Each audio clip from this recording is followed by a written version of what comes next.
Hi Anil Nair here. ఒకసారి ఈ question చూడండి sir. In a company the ratio of men and women is 5:3. Men is to women 5:3 నిష్పత్తిలో ఉంది.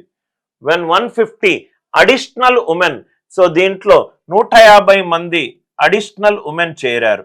చేరిన తర్వాత ఈ నిష్పత్తి మారింది. ఎలా మారింది?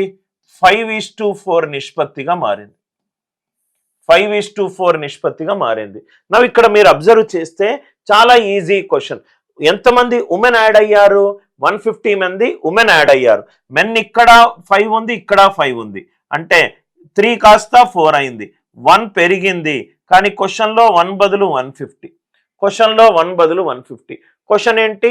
How many men are employed in the company? So ఇనీషియల్గా మెన్ ఎంతమంది ఉన్నారు? 5. 1 కాస్త 150 అవుతే 5 కాస్త ఎంత అయింది? 5 into 150. ఆన్సర్ ఎంత? 750. చాలా ఈజీగా ఈ క్వశ్చన్ని సాల్వ్ చేయొచ్చు. ఎందుకంటే ఇక్కడ వాల్యూ సేమ్ ఉంది కాబట్టి 3 parts 4 part ఎక్స్ట్రా 1 కాస్త 150 అయింది. 1 into 150, 5 into 150 ఎంత? 750. కాన్సెప్ట్ నచ్చినట్టు అవుతే వీడియోని లైక్ చేయండి, షేర్ చేయండి, ఛానల్ని సబ్స్క్రైబ్ చేసుకోండి.